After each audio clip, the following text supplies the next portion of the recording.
discussion now on another woe of the Bengaluru city, that is the traffic woes. And let me first introduce my guests tonight. Dr. Lakshmi Ashwin Gowda of the BJP joins us. Shatabish Shivanna, spokesperson of the Congress, joins us. Also joining us is Faria, leadership coach. He will be, of course, representing Bengaluru citizens for us. But let me go across to Shatabish first. Shatabish, we just heard, three of the citizens of Bengaluru who lived there sharing the fact that, jokes apart, they had ordered a pizza in the traffic jam and all of that. But the point of the matter is that Bengaluru goes through this every day. We've got relatives and friends and family living in Bengaluru, and this is a daily occurrence. In fact, people time their movement in and out of their houses and offices according to, when there will be lesser jam on the roads of Bengaluru. Is Bengaluru not able to take the load of the people and the vehicles there? Pointed out, traffic congestion in Bangalore is not an issue that has erupted overnight. Rather, it is a persistent challenge spanning nearly 2 decades. However, the recent traffic gridlock that we are discussing on Wednesday was a unique experience, and it is attributed to several factors. One, the massive influx and outflux of traffic owing to the long weekend. 2, breakdown of 6 vehicles during peak hours. 3, waterlogging due to rain. 4, ongoing metro works, etc. And on this specific day, usually this stretch witnesses about 2 lakh vehicles movement. But on this specific day, the movement that we witnessed was 3.6 lakhs up until 7:30 p.m. Now, even though I am here today as the spokesperson of the Congress party, having been born and raised in Bangalore, I echo the sentiments of my fellow Bangaloreans, sharing in their daily struggles and relentless ordeal in navigating through the city's traffic. And I do not want to, lower my dignity in indulging in the politics of tu me and blaming one another for this. All governments across political affiliations and across party lines have indulged in patchwork up until now. We have tried to apply band-aid on a deep cut, wherein surgery is required. And I must mention to the citizens of Bangalore and to the viewers of your show that Shri D.K. Shivkumar, the Honorable Deputy Chief Minister and the in-charge Minister of Bangalore, within 1 month of assuming office, has projected his ambition to build brand Bangalore and has acknowledged that traffic congestion is a problem. And it is a challenge, and has called for a review and has called for suggestions from all stakeholders, Shatabish, including but I'm sorry, but every experts. Politician, every government acknowledges the fact that there is a problem in Bengaluru's traffic, that citizens go through this, every day. But Yes. the point of the matter is nobody is doing anything about it. Dr. Lakshmi Ashwin Gowda, governments after governments have come in. We don't see. You said, Shiva, you said that this was a one-off incident, but no, this is an everyday occurrence. Perhaps Wednesday's case was just a little more than what Bengalurians go through every day. Dr. Lakshmi Gowda. What is more astounding for us is the sledgehammer attitude of the Congress government. Despite the CMRS has given its full approval for the operational commencement, it has not started one. And the repeated postponement by the BMRCL, repeated postponement of the deadlines by the BMRCL, and they are waiting for the majestic opening of the ceremony. They are putting up a majestic opening ceremony for this lane, which has been unopened, and people are waiting for it, and it's a great neglect for them. It's a great insult for them. After every protest, after every rain, after every long weekend, it will tend to happen. But the Congress dispensation is seen to be in enormous lethargic and enormous inertia about the infrastructural development and the developmental projects. It is one among them.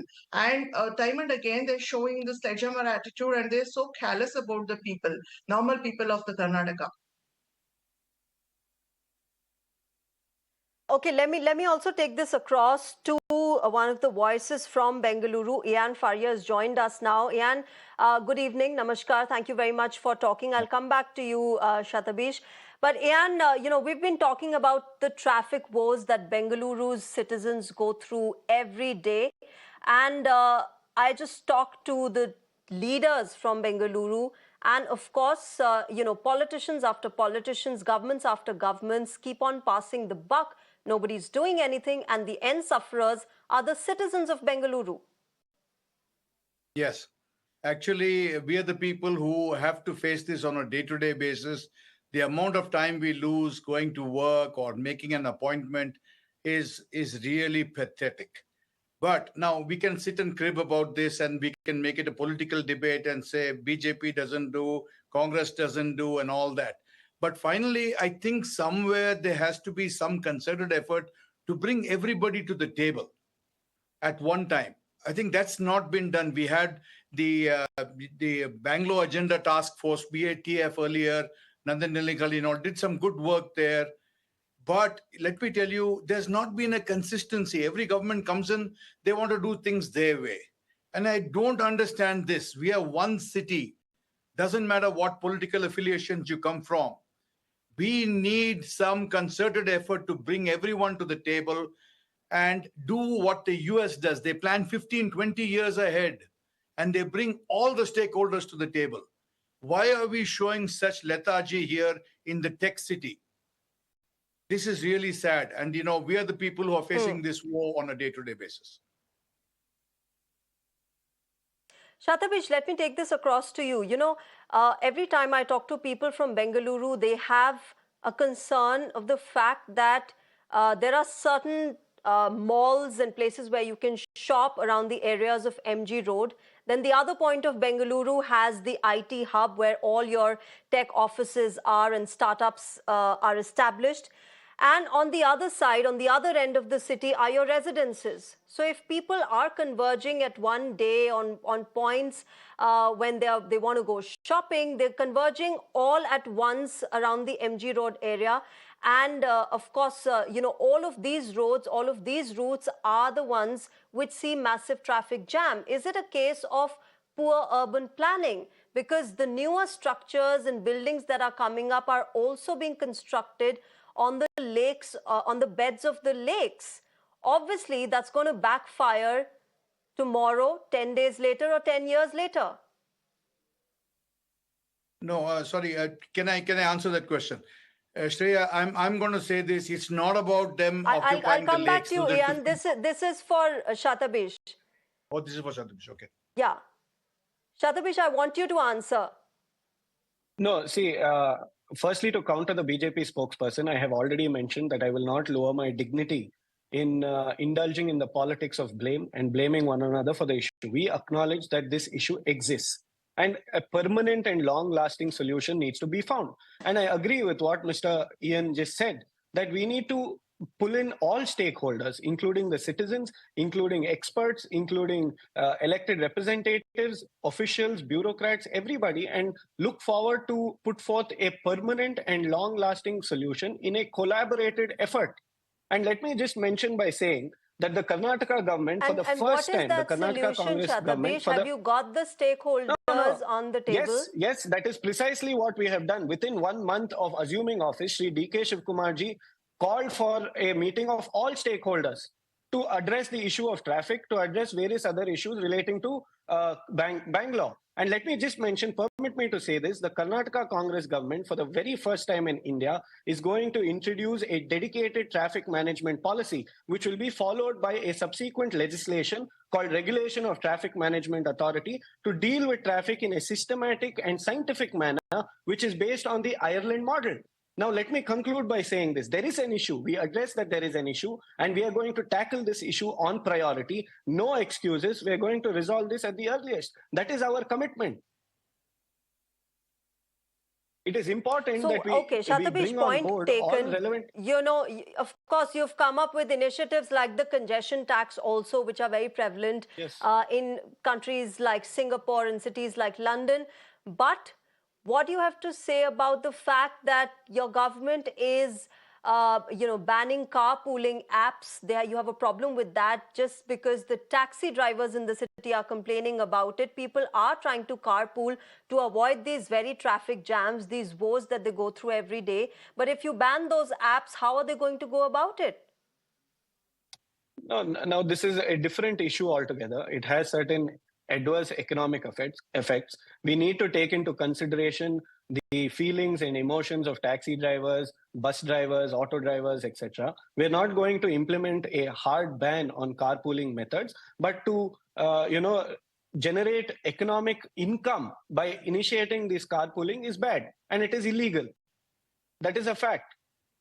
If you're going to carpool out of your own basis and a group of people get in touch with one another and travel, that is one thing, but trying to take economic advantage of it is illegal and it's going to adversely affect the taxi drivers and other stakeholders. That is a different issue altogether that we will deal with at the relevant point of time. Okay, Dr. Lakshmi Ashwin Gowda, you said that this government isn't doing much about it, but the fact of the matter is that when your party was in power, we saw frothing of lakes, we saw the same traffic woes. What is it that changed? What did you do to resolve the issues that Bengalurians have to go through every day?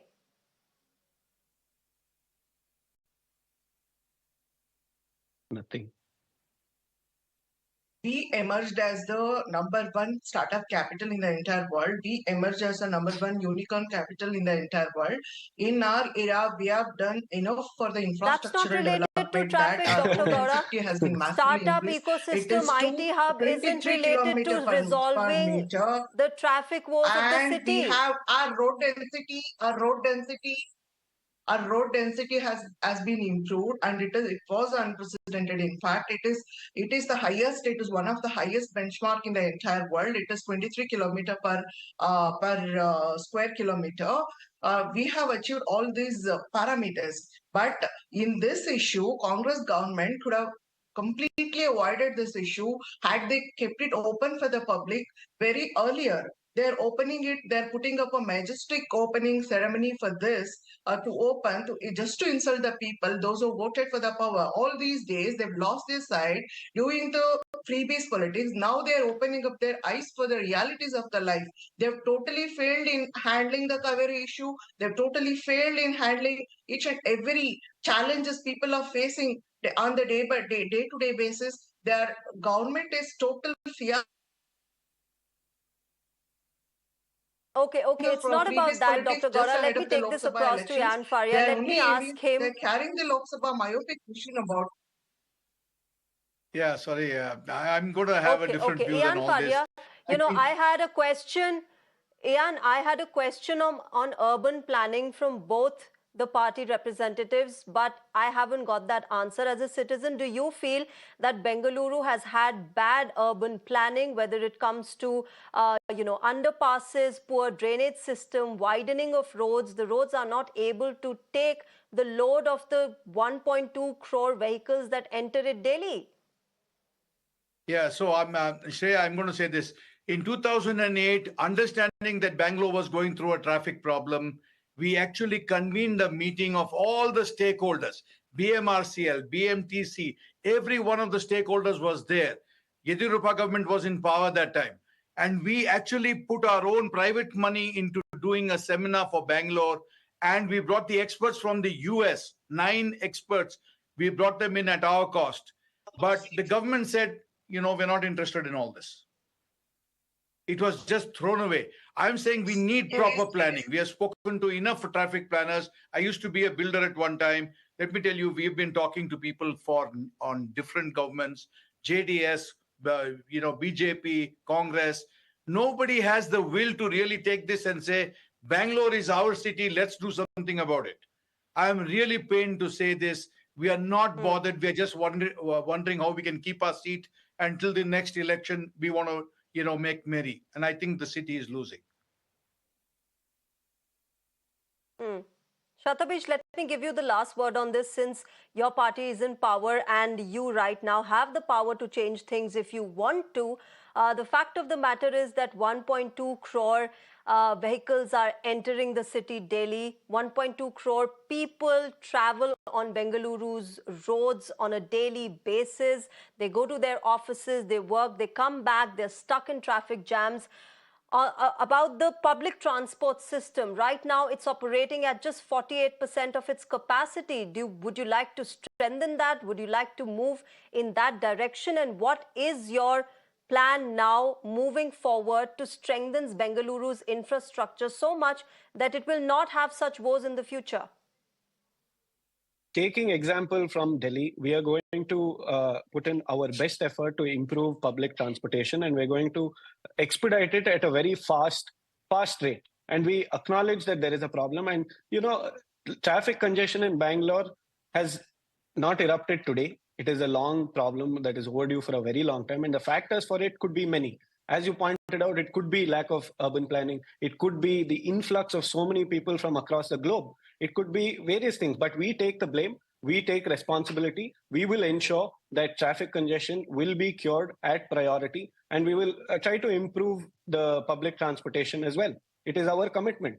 We're committed to it, but it will take some time, and we require that everyone cooperates and collaborates with us. Like Mr. Ian just said, we need more people like him to support the government rather than criticize it and take political advantage of this. We are victims of Bangalore's traffic congestion as well.